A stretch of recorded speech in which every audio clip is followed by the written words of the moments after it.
Ok, amados, queridos, prazer é poder estar aqui nessa noite para conversar com vocês sobre esse tema.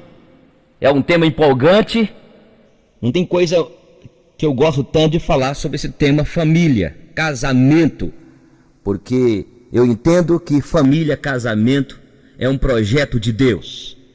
Foi Deus que idealizou a família, o casamento. E eu quero começar falando sobre algumas coisas que não nos ensinaram sobre o casamento. Quando eu estava solteiro, você estava solteiro, existem algumas coisas que não nos passaram, não nos ensinaram. Há uma escassez muito grande,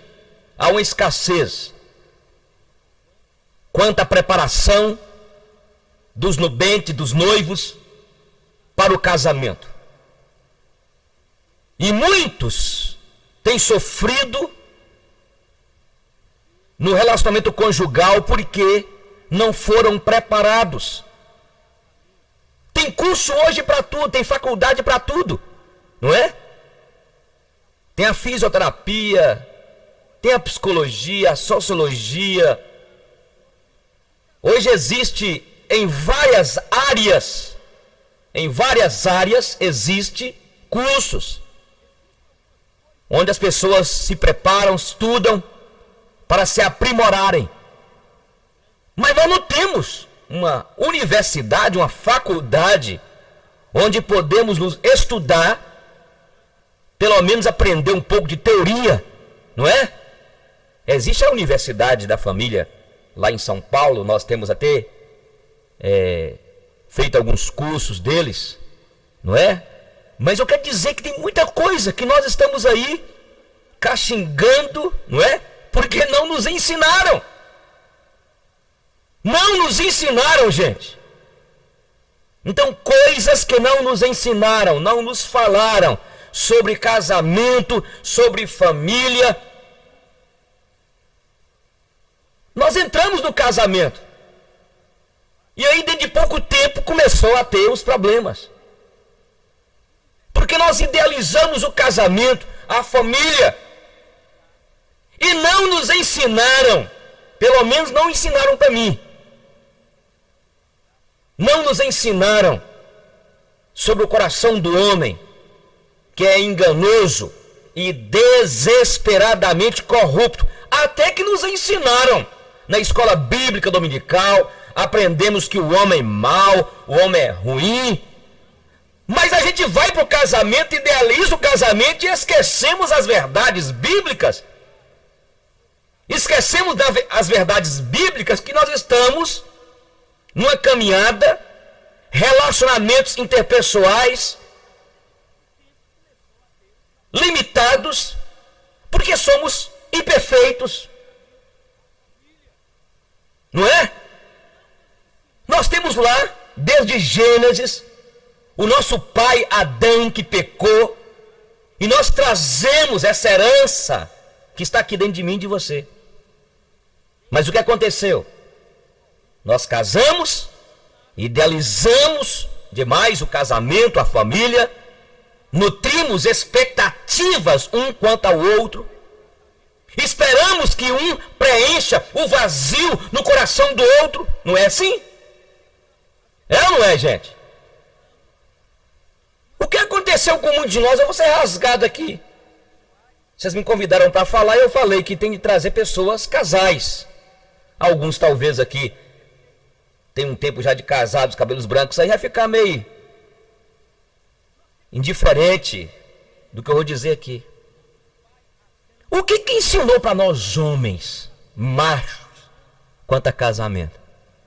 Que você, no mundão era assim, que você precisava de aprender a fazer sexo. Tinha alguns pais que até levavam seus filhos numa zona de prostituição, não é assim? Pagavam uma prostituta para colocar o menino para aprender a fazer sexo, porque ele estava perto de casar, era como se fosse uma despedida de solteiro, e ele tinha de ser então um garanhão, teria de estar bom, não é assim? E a vaidade que existia? O cara chegava e falava assim: eu quebrei 3 cabaços. Cabaços. Escandaliza não, irmão. Você tá vendo muita coisa na internet aí, na televisão. Não vem escandalizar, não. Vem com essa carinha pra cá de santinho, não, viu? Nós falamos que íamos abrir algumas coisas aqui. E vou abrir. Mas você sai devagarzinho. Se você não quiser ouvir, pode sair pra porta lá. Não tem problema, não. Porque daqui a pouco o negócio vai pegar. Tá ligado? Mas o que o cara fazia? O cara falava assim: não, olha, cara, eu quebrei 3, 4 cabaços. Para as irmãs aqui novas, né? Meninas novas aí, algumas antigas já sabem, né? O que é cabaço? Era romper o ímen da mulher. E alguns se eram vaidosos em dizer que só casavam com mulheres virgens. Então o cara, na linguagem, né, deles, quebrava 3, 4, 5 cabaços. Quem quebrava mais ficava orgulhoso, vaidoso. Era o comentário entre a roda de amigos, lá no barzinho, lá comendo churrasco. Já sabiam as mulheres da cidade que, na verdade, não tinham mais cabaços. Era assim, entende? Ih, irmão. A ideia então é essa: quem conseguia romper o ímen. E aí o cara casou. Aí ele nutriu na mente, ele não entendeu, não ensinaram para ele, não ensinaram para você, meu irmão. Hein? Não ensinaram para mim, nem ensinaram para você. Que sexo, isso é mentira, não se faz da maneira como eles aprenderam. Não se faz como você aprendeu lá, rompendo lá o ímen, quebrando os cabaços. Não se faz sexo desse jeito. Entendeu? Não ensinaram que a penetração é o último da lista. É o último. Não ensinaram para você, ô macho, não ensinaram para você, e é por isso que a sua esposa está frustrada, e é por isso que você está aí, porque você não aprendeu até agora que a mulher, a linguagem do amor da mulher, a maneira como a mulher excita, a maneira como a mulher é preparada para o ato, para a celebração. Porque para mim, eu vou deixar para o final, porque eu quero colocar algumas coisas agora, mas porque para mim, o que está acontecendo hoje é que tem um monte de pessoas, inclusive tem um monte de pastores, que estão fazendo sexo, e nós temos de parar de fazer sexo. Nós temos de começar a celebrar a intimidade. Há uma diferença entre fazer sexo e fazer amor. E uma diferença maior, que no momento de intimidade é o momento da celebração, da intimidade, do amor um para com o outro. Vocês estão entendendo o que eu estou falando? Está um pouco distante aqui de vocês, né? Não dá nem para vocês. Veja bem, coisas que não nos ensinaram. E o cara casou, estuprou a mulher na primeira e segunda noite, né? Porque homem é o seguinte: homem é um trem doido, o homem já levanta preparado, não é? Já levanta preparado. Testosterona, ó, lá em cima. A mulher não, a mulher é todo um processo, No final nós iremos falar sobre isso. A mulher que tem que ser preparada, elogiada, compreendida. Penetração é o último. Mas o que você aprendeu, irmão? O que você aprendeu? E até hoje não aprende, não ainda caiu na real. Que sexo, que celebrar intimidade, fazer amor, tem nada a ver com penetração, cara. Tem rapaz aí namorando aí que faz mais sexo do que você, faz mais esse momento íntimo que você. Permita-me ser rasgada aqui. Antigamente você fazia muito mais do que hoje. Porque antigamente tinha toda aquela poesia. Porque depois que casa, aí a gente deixa de lado o essencial. E fica apenas com o secundário. Então, para mim, sexo, penetração é secundário. Mas tudo bem, vamos seguir em frente. No final nós vamos falar sobre isso. Porque está aqui, olha. Veja bem, o que não nos ensinaram sobre casamento, sobre família. Não nos ensinaram que casamento é uma oportunidade para crescimento, que relacionamento conjugal é uma oportunidade para crescer. Além do projeto de Deus, que ele diz: crescei e multiplicai. Além de ter a bênção da intimidade, de celebrar a aliança. Mas é a oportunidade de crescer, são duas pessoas que se encontram. É o que diz a Bíblia aqui no texto que nós lemos. Melhor serem dois do que um. Porque quando um cai, o outro levanta. É um ajudando o outro, porque são duas pessoas que se encontram limitadas, cheios de idiosincrasias, de mazelas, traumas, complexos. Mas o que acontece? Só fica no sexo. Quando eu casei, era 3, 4 vezes por dia, não era assim? 3, 4 vezes por dia. Toda hora. 3, 4, 5. Deu um novinho aqui, né? Depois o negócio cai na rotina, que eu vou falar daqui a pouco. Rotina. Casamento, cara. Escute, não nos ensinaram que casamento é uma oportunidade de crescer, de estarmos juntos, de construir juntos, de ser curados. Quantos que estão aqui que ainda têm as suas mazelas, seus traumas, suas frustrações? Quantos hoje que o casamento não se tornou um jugo ou prisão? Tem algumas mulheres aí que falam assim: oh meu Deus, que será essa desgraça que eu não aguento mais. Tem alguns homens que falam assim: ai meu Deus, que tormento. Quando eu era solteira ali que era vida. Quando eu era solteira era vida. Depois que eu casei, se tornou um inferno esse casamento. Por quê? Porque não nos ensinaram que viver a vida a dois é um desafio. Que viver a vida a dois tem as implicações. Casamento é uma via de mão dupla, não é de mão única. É um ajudando o outro, é um somando na vida do outro. Casamento é partilha. Te ensinou isso, que casamento é partilha? Olha o que diz o texto bíblico. Deixa o homem, o seu pai e sua mãe, unir-se à sua esposa, e serão os dois o quê? Uma só carne. Entendeu? É isso aí. Aí não nos ensinaram sobre isso, gente. Não nos ensinaram que é crescimento. Não nos ensinaram que casamento não vem pronto. Não nos ensinaram. Presta atenção. Não te ensinou que casamento,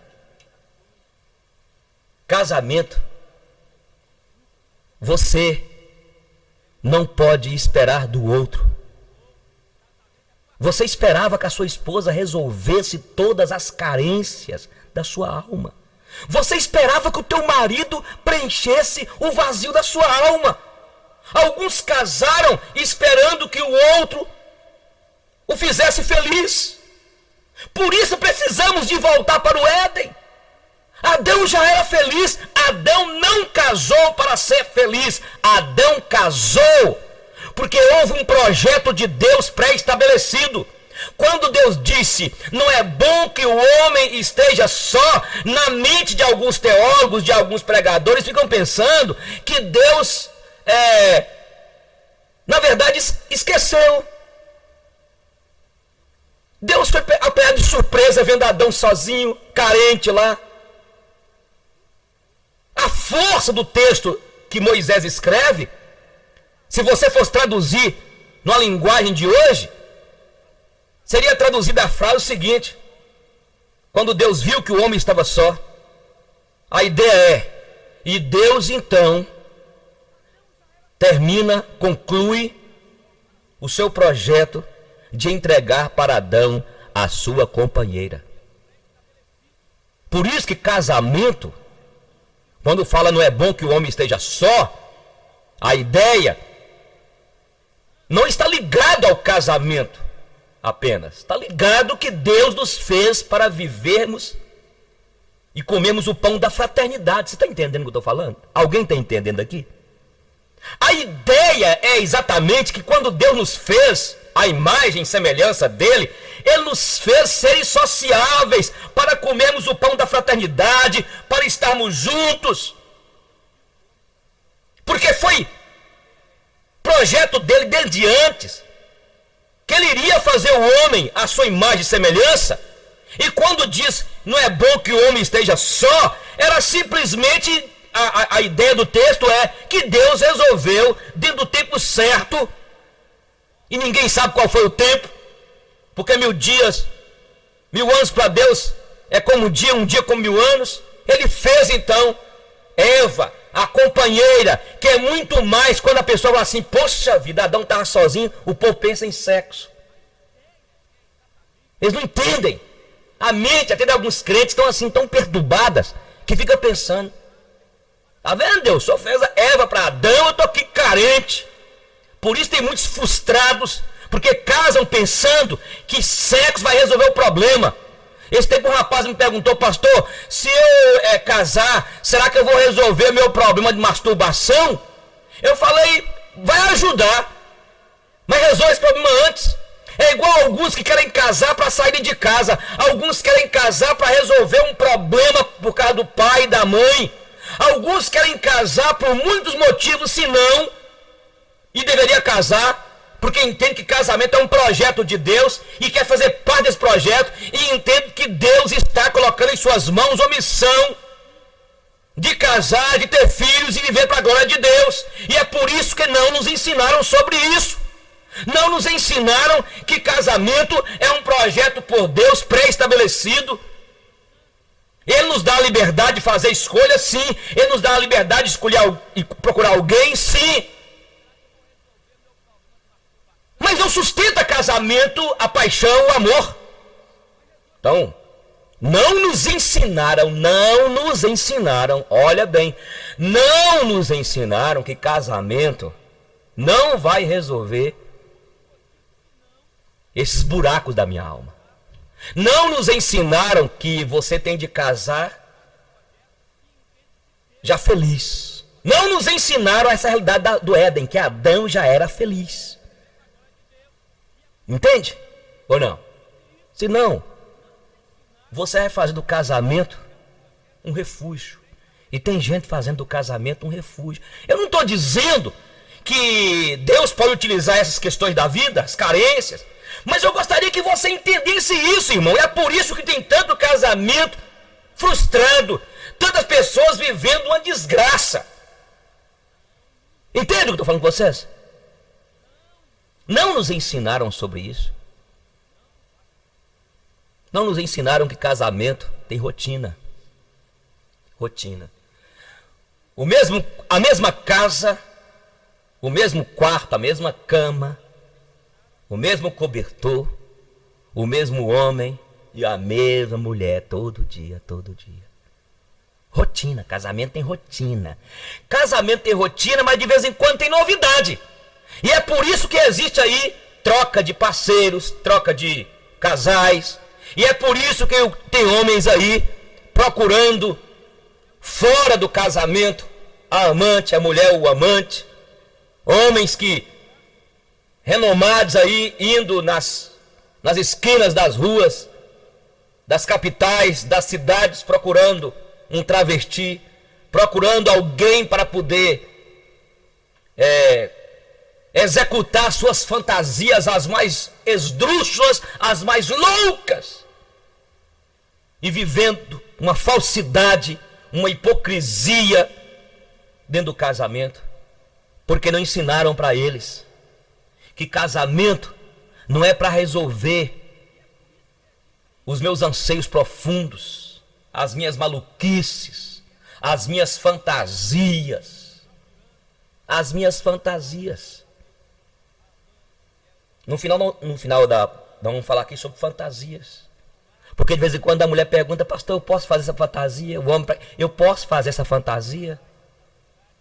Essa fantasia? O povo está atrás de fantasia. Entende? Se você for pensar bem, o que acontece conosco, sempre há o egocentrismo. Há uma insatisfação na minha alma. E nós não entendemos ainda. E não nos ensinaram que o único que pode preencher o vazio da minha alma é Jesus. Adão, gente, estava numa boa. Você está pensando que Adão estava carente de Eva? Ou de alguém? Tem alguns líderes que colocam aquela poesia que Adão ficou colocando o nome na girafa, no leão, né? Leoa, leopardo e tal, vai. E aí Adão caiu numa profunda angústia, ou heresia. Havia pecado? Por que Adão ia cair numa profunda angústia? Isso é fantasia, entende? É fantasia.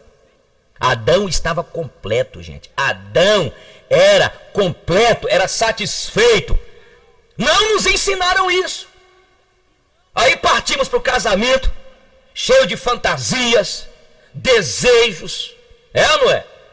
Homens que tiveram 3, 4, uma vida promíscua, uma vida ativa sexualmente, aí casa, ele não tem paciência com a mulher, porque a mulher não é como o homem, como eu lhes disse introdutoriamente, ou a mulher que tinha uma vida, né, ativa sexualmente, fazia programa, aí de repente casa, e na verdade, como não tem ainda um encontro com Deus, com Cristo, como o vazio da alma não foi preenchido ainda, aí continua.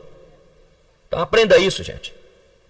Coisas que não nos ensinaram, não nos ensinaram que Deus que tem de preencher, e casamento é apenas um detalhe. Casamento faz parte de um projeto de Deus. Por isso que você que está aqui tem de aprender, olha, e ensinar para os seus filhos. É preciso aprender, é preciso você, está sendo gravado, você que está me ouvindo neste momento, você que está no YouTube aí me ouvindo, você que é jovem, menina, por isso que é preciso você entender isso. E casamento não vem pronto. Casamento não resolve esses problemas enquanto você não entender e ter uma experiência com Cristo da cruz, com aquele que preenche os recônditos abertos da nossa alma. Mas não nos ensinaram também, gente, que casamento, presta atenção, não nos ensinaram que paixão, amor, não sustenta casamento.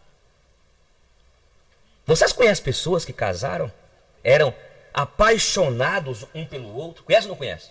Hã? Pessoas que... Eu tenho um amigo meu, cara, eles eram lindos, separados. Casou para um lado, um casou para o outro lado, recasou, né? Casou a segunda vez. Escuta, você que está aqui. Nós temos aqui uns 3... Quantos? Quantos casados aqui tem menos de um ano? 2. Quantos anos?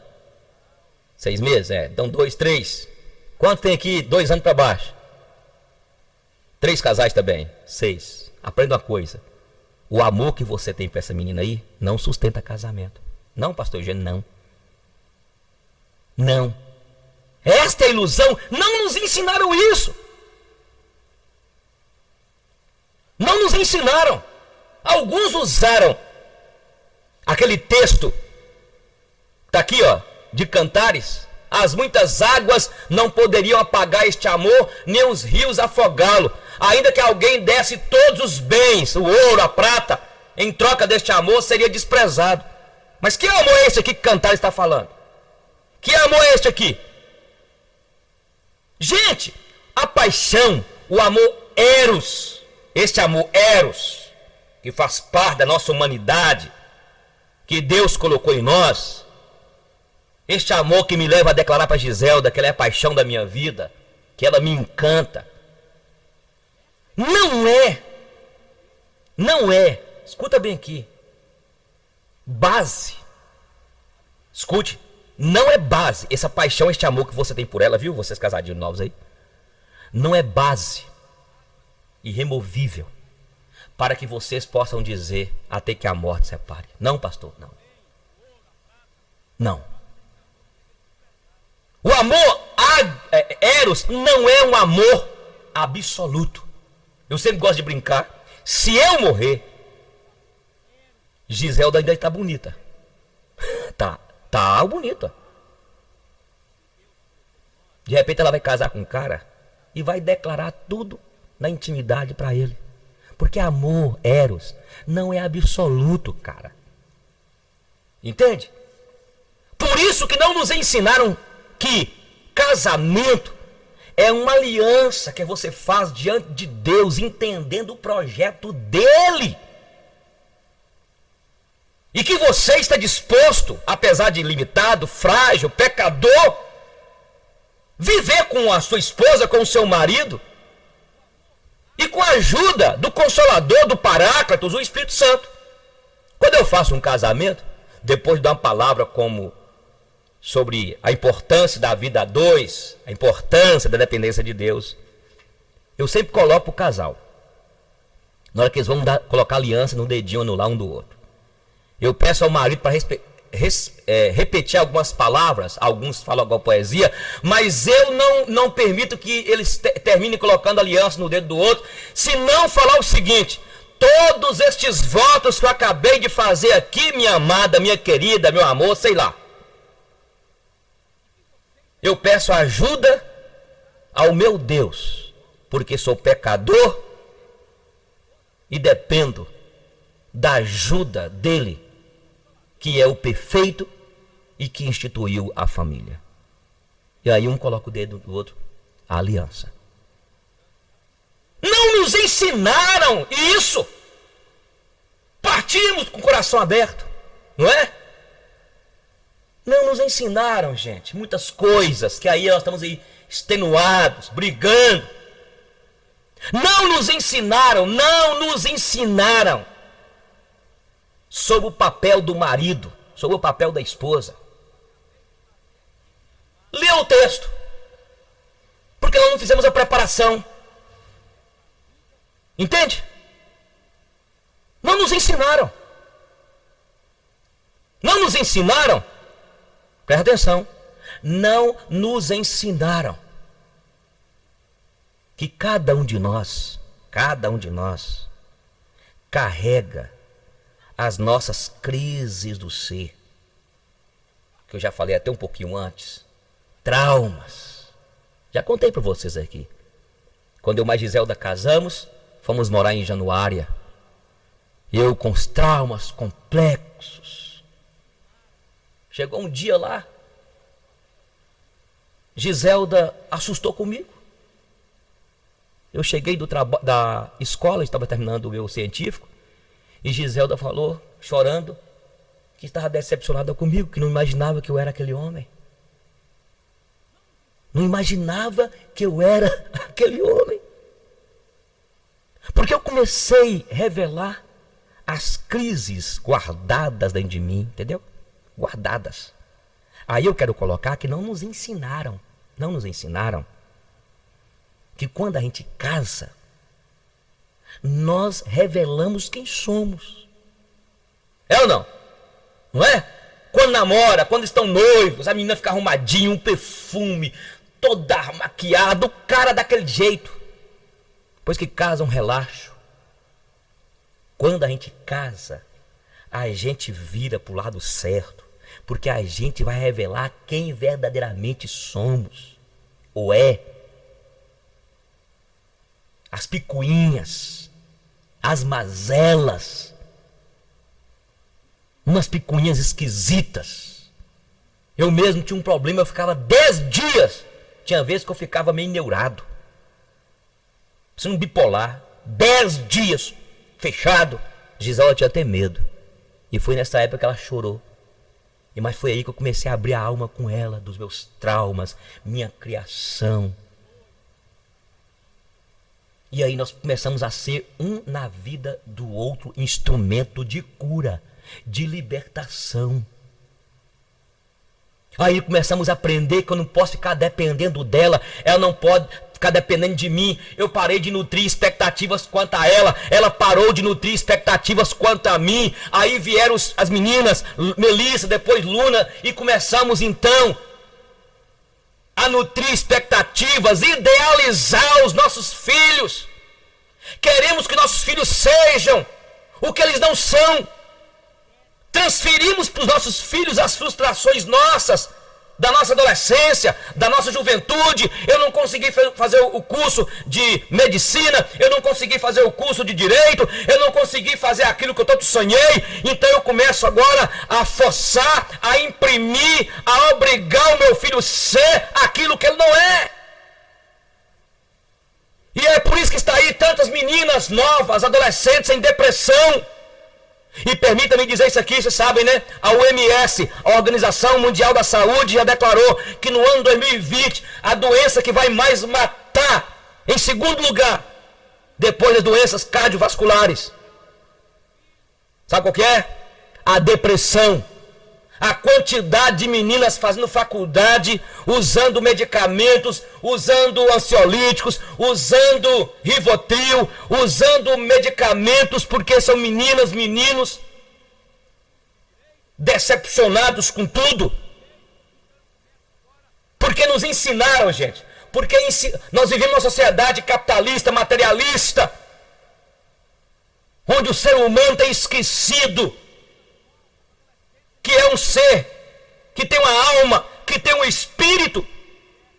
Até mesmo, quem sabe você que está aqui, vocês casados, você está em depressão, sabe por quê, minha irmã? Você se tornou excêntrica demais, você se tornou excêntrico demais, a tua família se fechou, vocês só pensam em vocês não são generosos, vocês não ajudam ninguém, vocês se fecham, vocês construíram a redoma, o seu gueto.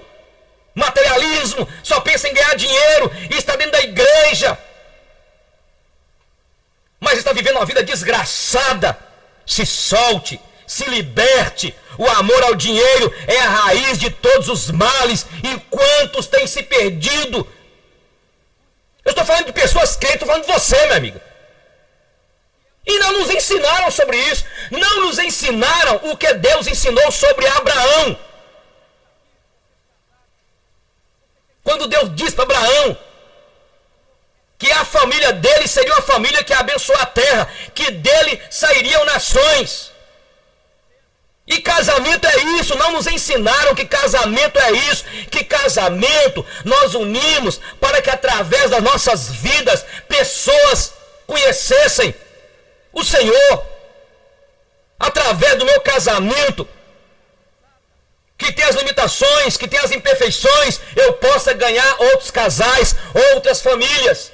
E é por isso, gente, que nunca vi tanta troca de cônjuges. Lá em Montes Claros, onde eu trabalho já há 19 anos, o que aconteceu? Programa na rádio, um camarada me encontrou. Era o seu quinto casamento. Quinto, ou melhor, relacionamento. Teve acho que 3 e depois outros 2 resolveu apenas ficar junto. E ele falou, eu preferia voltar para a primeira. Os problemas mudam as pessoas, mas os mesmos problemas. Preste atenção, enquanto eu e você não reconhecer que é ruim, que é mal, enquanto você não reconhecer, meu querido, que você é ruim, é mal, que você tem de pedir perdão para tua esposa, que você tem de pedir perdão para o teu marido, enquanto você não se humilhar, enquanto nós não descermos, meu querido, para a cruz e nos humilharmos, enquanto não fizermos isso, vai ficar esse casamento fantasia, vai ficar essa lástima. Você não precisa de muito para viver. Nós não precisamos de muito para viver. O muito sem Deus, nada se faz. Mas o pouco com Deus, muito se faz. Muito, muito, muito se faz. E não nos ensinaram que a nossa família foi feita para isso. Não nos ensinaram que casamento a gente tem que tirar a roupa. Não estou falando da roupa, da peladagem. Permita-me dizer, capeladão não. Que essa aí você sabe. E no casamento o cara quer só isso. Tô falando isso não. Eu tô falando a nudez da alma. A nudez. Giselda sabe coisas da minha vida que ninguém sabe. Eu sei coisas, detalhes da vida dela, que ela não abriu com ninguém e morreu entre nós dois. Tem coisa que você só vai abrir com alguém de confiança, com uma sacerdotisa, um sacerdote de confiança. Então é isso, casamento é nudez, é rasgar a alma. Você já abriu a alma com a tua esposa? Eu me lembro a época que a minha cunhada faleceu, ela vivendo crise do casamento com meu irmão, e ela me perguntou: Eugênio, me conta alguma coisa do fulano de tal, o marido dela, meu irmão. Aí eu sentei com ela mais ou menos 1 hora e fui rasgando a alma aqui, como nós fomos criados, a vida dele. Ela foi chorando, e ele nunca me disse isso. Da agora em diante eu vou compreendê-lo mais. Então escute! Não nos falaram da importância que é de nós nos desnudarmos, rasgar um com o outro a alma. Adão e Eva no paraíso, eles estavam lá naquela nudez. Se envergonharam. E por que envergonharam? Tentaram cobrir-se com aquela folha de figueira. É igual muitos de nós estamos fazendo, tentando cobrir com alguma coisa. Tem um bocado de mulheres cobrindo a sua nudez, as suas frustrações, os seus traumas, a sua falta de aceitação de si mesma, fazendo plásticas, viciadas com plásticas. Eu não sou contra a plástica. Não sou contra. Mas há um endeusamento do corpo. Você não precisa de plástica, minha filha. Você precisa de abrir a tua alma com o teu marido. Mas o problema é como abrir a alma. O marido constrange. O marido não entende. O marido não olha com olhar de doçura. Não olha com olhar de um conselheiro, de um amigo. Entende? Eu me sinto um cara curado. Quantas coisas que eu abri para Giselda, as minhas fragilidades, as minhas fraquezas, abri com ela. Coisas que não nos contaram, não nos falaram sobre casamento, não nos falaram sobre isso. Não nos falaram. Você tem que contar para o teu marido. Sabe, contar para o teu marido. Rasgar a alma com ele. Para que ele possa te ajudar, para que vocês possam ajudar um ao outro. Entende? É um ajudar o outro. Aprenda isso, o casamento não vem pronto. É um lugar onde as almas, os cônjuges vão viverem juntos. Nessa aventura, não que casamento é aventura, mas tem aventura. Nessa aventura de viverem juntos até que a morte os separe, para construir um projeto, onde nessa relação tem filhos, onde nessa relação iremos um curar o outro, ajudar o outro, onde nessa relação Deus irá fazer através da tua casa, da tua família, milagres. Usar vocês como casais, como família, para ganhar outras famílias. Sabe o que significa cônjuge? Cônjuge, debaixo do mesmo jugo, mas um jugo leve. Cônjuge. Sabe o que significa casal? Interessante. Casar vem de gamel. Gamel vem de gamado. Entendeu? Gamel vem de gamado. E gamado vem de gema. E gema é uma pedra de valor. Entendeu? E essa pedra de valor, ela foi forjada, ela vem de carvão. Essa pedra gema é um carvão que depois se torna uma pedra de valor. Fica debaixo da terra aquele carvão, recebendo milhares de graus centígrados, fogo, gases, um tempo, sendo forjado ali, até que se torna uma bela diamante, uma pérola preciosa. Casamento é isso. Vem as inconveniências, vem as lutas, vem os problemas, é assim ou não é, gente? As discórdias, as decepções. Mas é lá na família que vai sendo forjada este momento importante. Então veja bem, quando eu falei que cônjuge debaixo do mesmo jugo. Esses dias eu fui na roça do meu tio lá em Salinas e vi lá 2 bois debaixo do mesmo jugo. Você não pode colocar um boi e um cavalo. 2 bois, um vai para um lado, o outro vai também. É isso. Entende? Casamento tem lutas, tem dificuldades. E talvez você esteja nesse encontro aqui de casais. Escuta. E nós iremos falar depois, parece que o tempo está terminando, né? Nós iremos falar depois, porque talvez você veio aqui com tantos problemas. E eu quero dizer para você que aquele que instituiu o casamento está aqui. E ele quer restaurar o teu casamento hoje. Um milagre pode acontecer. Em nome de Jesus Cristo de Nazaré. Pode acontecer. Não nos ensinaram muitas coisas. Não nos ensinaram que quando a gente casa, olha, deixa o homem, seu pai e sua mãe unir-se-á com a sua esposa, serão os dois o quê? Uma só carne. Deixar. Agora, você saiu, não é? Você saiu aí, ó. Qual o nome seu, querida? Hã? Jaqueline. Jaqueline, o seu, querido? Isso. Então, Jaqueline, como é que é? Alain. Hã? Jarlan. Jaqueline e Jarlan casaram.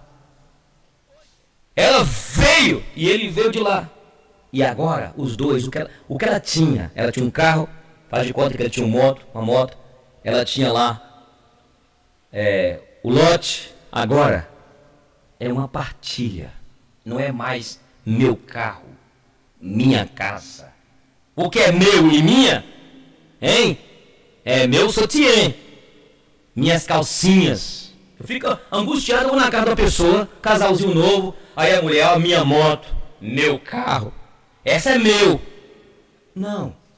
Os dois uniram, deixaram a casa, os pais, para construir uma nova história. É uma partilha. Entende? É uma partilha. Onde os dois vão somar juntos. Na matemática de Deus, é tremendo. 1 mais 1, 1. É assim. Somar. É minha, é meu, é um protegendo o outro. Por isso que a Bíblia diz que o corpo da esposa é do marido, o corpo do marido é da esposa. Por isso que não pode, de maneira alguma, a mulher querer fazer um jejum sem comunicar com o marido. Por quê? Porque o corpo não é seu, o corpo é dele. O corpo não é seu, o corpo é dela. E é por isso, daqui a pouco não falar, que não vai entrar mais aprofundado sobre a questão sexual, intimidade sexual, porque alguns perguntaram aqui o que pode e o que não pode no casamento. Porque tem homens que querem fazer da mulher prostituta. E tem alguns pastores ensinando, você tem que ser como uma prostituta na cama. Isso é do capeta, isso é do inferno. Cadê o respeito? Tem que ter mútuo consentimento em tudo. E mesmo tendo mútuo consentimento, tem algumas coisas que você precisa despertar, porque não deve fazer, porque vai trazer problemas para o casamento. Pode trazer enfermidades. Não vamos falar sobre isso. Ai, pastor Eugênio, eu posso fazer sexo anal? Não vamos falar sobre isso.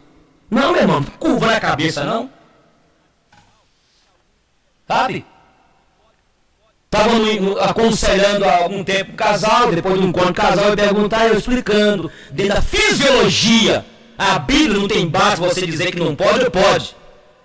Dentro da fisiologia, dentro da questão médico, nos ensinou, dei para eles o link do DVD, da mensagem na internet, que não é legal, porque os tecidos anais são irreconstruíveis. Falei, apesar de erógenos e tal. Depois de gastar um tempo explicando para a menina, ela falou assim, mas eu gosto de fazer. Eu falei, o problema é seu. É seu. O problema é seu. Entendeu? Porque tem algumas práticas que se tornou o quê? Já se tornou uma coisa animalesca, louca. Então não vamos falar.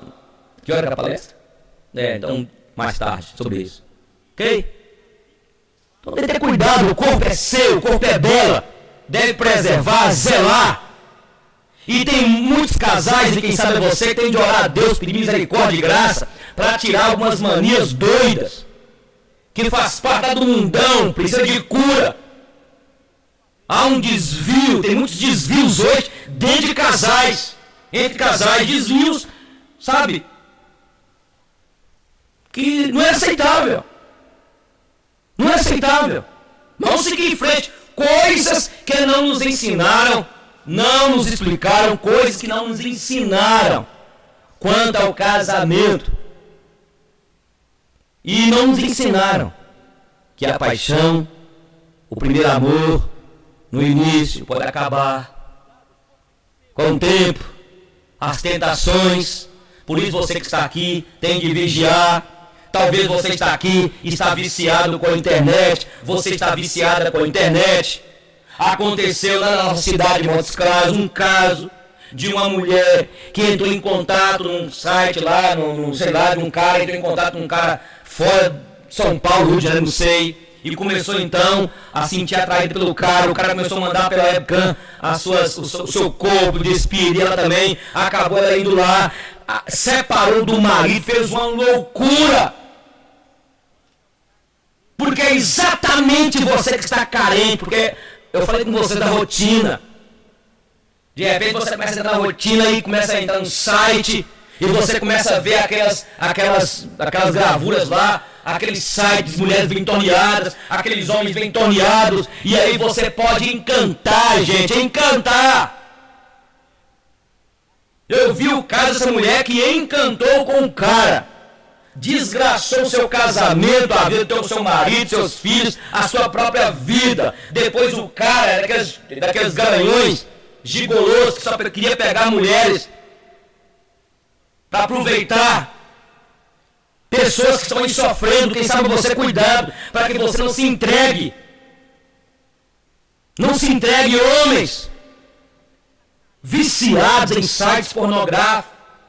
Deus me trouxe aqui, e esse encontro de casais, essa reunião nossa aqui hoje, amanhã, tem como propósito, sabe o quê? Que você seja curado enquanto é tempo. Porque Deus vela para aqueles que temem a Ele, mas Deus está te chamando, dizendo, conserta a tua vida enquanto é tempo.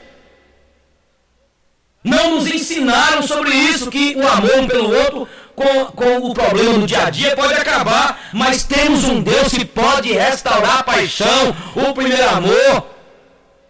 Eu tive uma experiência na cidade que eu trabalho, lá em Montes Claros, há 17 anos, de uma moça que havia, uma jovem senhora que havia se entregado sexualmente, até na intimidade com o marido, pensava no outro lá, um colega, um amante. E ela falou comigo, mas pastor Eugênio, eu não quero separar, eu ainda sinto alguma coisa do meu marido, o que eu vou fazer? E eu me lembro daquela tarde que nós ajoelhamos, e eu perguntei, você crê que Deus pode restaurar, você quer isso, oramos? Depois de algum tempo eu pude ver, e ela testemunhando para mim, minha esposa, a paixão que ela tinha para o seu marido. Ela passou a ter uma repugnância contra aquele amante que só aproveitou daquele momento, disse palavras maravilhosas, porque a verdade é essa: no início da paixão, o encanto é assim, depois vem o fel, tudo é doce, é gostoso, é maravilhoso, você vai ver beleza, você não vai ver os espinhos. Você vai ver flores onde só há espinhos. Você vai ver grama verde. Você vai ver, na verdade, o chão molhado onde é deserto. Paixão é loucura, encanta. E quem sabe você está aqui. Quem sabe você que me ouve está encantado, está encantada por um homem, por uma mulher. Cuidado para que você não joga fora o teu casamento. Depois de tanto tempo, você vai perder a sua honra, desonrar o seu marido, desonrar a sua esposa, desonrar os seus filhos, desonrar os amigos, desonrar a família, desonrar a Deus. Não troque a sua bênção por um prato de lentilhas, como fez Esaú, que depois de chorar amargamente, não conseguiu ter de volta. Estão entendendo, gente? Eu vou terminar, vencer o horário, né? Já deu 45 minutos, 50 minutos? 50? Só quero terminar e dizer o seguinte: cuidado, vigia enquanto é tempo. Vigia. Tem muita gente encantada, quem sabe você é encantado. Mas eu quero dizer que o Espírito Santo de Deus está aqui para jogar por terra esse encanto e fazer você encantar pelo teu marido. Lembra de Eva no paraíso? Na minha visão, eu sempre gosto de brincar que Eva tinha ali, era um genipapo. O povo fala que nada, pastor, era uma fruta exótica, não era genipapo, amargoso, azedo melhor. Porque a Bíblia diz que Eva, ao olhar, encantou. O coração dela foi atraído pelo encanto. Você pode ver que a maioria dos homens, quando caem com mulheres feias. Algumas mulheres, uma das que eu tratei há pouco tempo, de um relacionamento que ela acabou caindo no adultério, encontrou um cara horrível, seu marido, um homem bonito, mas é o quê? Foi pela lábia. Lembra de Eva? Ah, Eva, que nada, Deus falou isso? Você tá doida, Eva. Você também vai ser conhecedora do bem e do mal, Eva. Nós vivemos numa sociedade que dia e noite e dia, através da internet, da televisão, da mídia, do seu aí, WhatsApp, o inimigo está usando todos os meios para te encantar. Eu não sou contra o WhatsApp, eu não sou contra a internet, nada disso. Mas o diabo tem usado todos os meios, como fez no Éden com Eva, para encantar você, para desviar você, para tirar você dos propósitos de Deus, para tirar você do caminho. Por isso eu falei que era genipapo, porque ela foi encantada e você vai ver doce onde é azedo. Você vai ver algo que está podre, mas você não vê a podridão. Você vai ver um corpo daquela mulher, o corpo da sua mulher é perfeito, é lindo, mas você está tão encantado que você vê aquele corpo e quando você faz, você sabe disso. Tem essa expressão de algumas mulheres, pastor, por que eu fiz aquela coisa? E você sabia, porque isso é comprovado pela psiquiatria.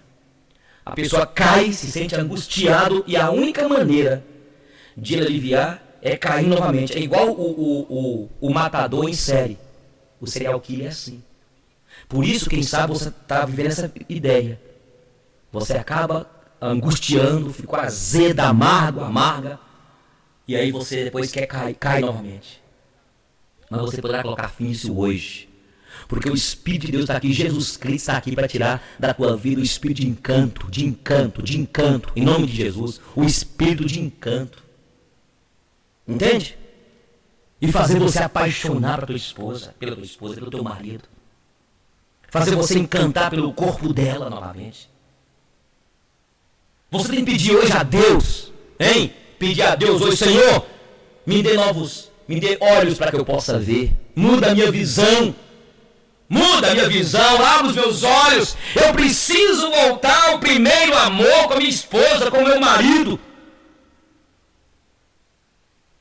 Eu preciso voltar ao primeiro amor.